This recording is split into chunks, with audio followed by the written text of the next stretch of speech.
Bonjour, je m'appelle Amy Druel et bienvenue sur Révolution intérieure. Le 12 mars dernier, mon monde a complètement changé. Le vôtre aussi d'ailleurs. Cela fait des semaines honnêtement que je construis un podcast autour du leadership, du développement personnel et j'y arrivais pas vraiment.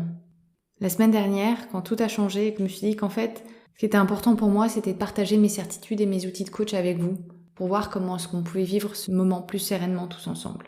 Révolution intérieure, c'est d'abord mon bouleversement personnel, ce chaos intérieur que j'ai envie de partager avec vous. Mais surtout, j'ai envie de partager avec vous les outils qui m'aident au quotidien en ce moment pour mieux gérer mon temps, pour mieux gérer mon travail. Cela fait au moins une semaine que nous sommes confinés. Je sais pas pour vous, mais pour moi, c'est pas toujours facile avec mes proches, et en particulier avec mon amoureux parce qu'on partage un 70 mètres carrés à Nantes. C'est pas toujours facile d'être 24 heures sur 24 l'un avec l'autre, et un outil du coaching que j'ai trouvé très intéressant, c'est l'alliance. L'alliance, c'est quelque chose qui permet de donner du cadre à une relation. C'est comme si on créait une sorte de fondement pour la relation. Cela peut sembler artificiel parfois, mais ça nous a permis de désamorcer pas mal de conflits. Une relation, c'est 3 choses. Souvent, on considère qu'une relation, c'est 2 choses, c'est moi et c'est l'autre. En réalité, il y a 3 niveaux. Il y a moi, bien sûr. Il y a l'autre ensuite, mais il y a la relation en tant que telle. Et souvent, là où on se fourvoie, on croit qu'on peut influencer l'autre. On peut modifier son comportement.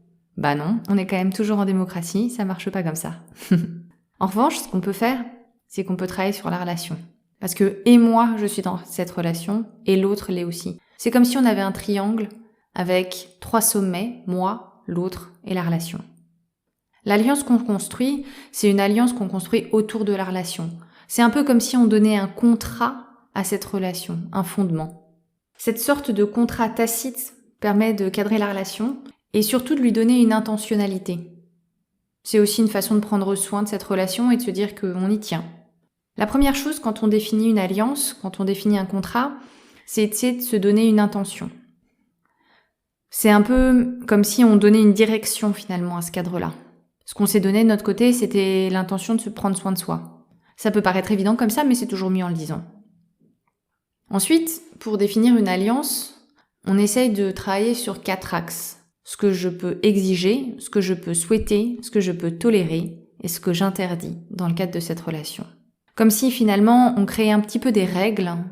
Pour moi, c'est plus une façon de créer un cadre, des fondations sur lesquelles on peut s'appuyer et discuter ensuite. Pour vous donner quelques exemples, dans le cadre actuel, on a souhaité de la douceur, on a souhaité prendre soin l'un de l'autre. On a souhaité également ne pas se coucher fâché dans la mesure du possible et de se créer de réels moments à 2. Pas toujours évident quand on est toujours l'un avec l'autre. Dans ce qu'on exige, on a exigé de notre côté que chacun puisse définir et exprimer son besoin d'être tranquille, son besoin de solitude. Comme si on avait une sorte de safe place dans lequel on peut aller l'un et l'autre. Dans ce qu'on tolère, on tolère la colère, on tolère l'énervement. Et on a toléré aussi d'être inquiet et de se faire quelques crises d'angoisse. Pas toujours évident, mais ça m'a permis de me déculpabiliser et de me dire que voilà, c'était toléré, c'était dit, et qu'on avait le droit l'un et l'autre d'être en colère, et que souvent cette colère d'ailleurs se matérialisait vers l'autre, parce que c'était lui qui était là à côté. Et enfin, qu'est-ce qu'on a interdit ? Ce qu'on a interdit pour nous deux, ça peut paraître évident, mais on a interdit de partir de l'appartement sans dire à l'autre où on était. Bon, ça tombe bien, on est confinés. Ce que je souhaite, ce que j'exige, ce que je tolère, ce que j'interdis. 4 axes qui permettent de définir un petit peu mieux le cadre de notre relation, particulièrement en ce moment. Finalement, cela agit comme un garde-fou par rapport à nos intentions premières. Ça donne aussi plus de distance, c'est plus rassurant. Je peux travailler sur ce contrat et pas travailler sur accuser l'autre qui est énervé. C'est tiens, il y a de l'énervement, qu'est-ce qui se passe ? Ou tiens, je suis énervé, ok, je peux m'autoriser à être énervé. Dans le cadre de disputes, ça permet de savoir qu'on peut revenir à quelque chose, on peut revenir à une intention. Je peux revenir à de la douceur. Et savoir que cette dispute, elle va pas durer trop longtemps parce qu'on a aussi comme intention, et ce qu'on souhaite l'un pour l'autre, c'est de mettre de la douceur. Et ça permet bien sûr, et j'en ai déjà parlé, de se déculpabiliser. Voilà, je suis énervée, je suis en colère, je suis inquiète. Je peux le partager. Ça fait partie du deal. Et enfin, ça permet de dessiner consciemment des moments ensemble. Ce qu'on souhaite, et ce qu'on s'est dit tous les deux, c'est qu'on voulait partager des vrais moments tous les deux, et pas juste subir la présence de l'autre à côté sur le canapé. Et du coup, de partager cette intention a permis de dessiner ces moments-là ensemble, consciemment.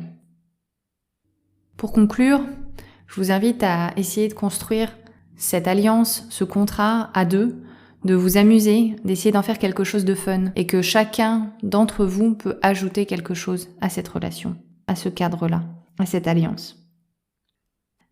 C'était le premier épisode de Révolution intérieure. Alors pour être complètement honnête, c'est aussi une révolution intérieure parce que c'est la première fois que je fais un podcast, parce que ça part de la conviction que j'ai envie d'aider avec les outils que je connais. Donc n'hésitez pas à me partager ce sur quoi vous avez besoin d'aide, vos difficultés, ou au contraire vos bonnes pratiques, que ce soit pour gérer le temps, gérer la situation actuelle.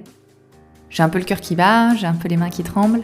C'est aussi une révolution intérieure personnelle. Partagez-moi comment ça se passe de votre côté, n'hésitez pas à me dire sur les réseaux sociaux, ce sera l'occasion de créer un nouvel épisode. Merci beaucoup et à bientôt.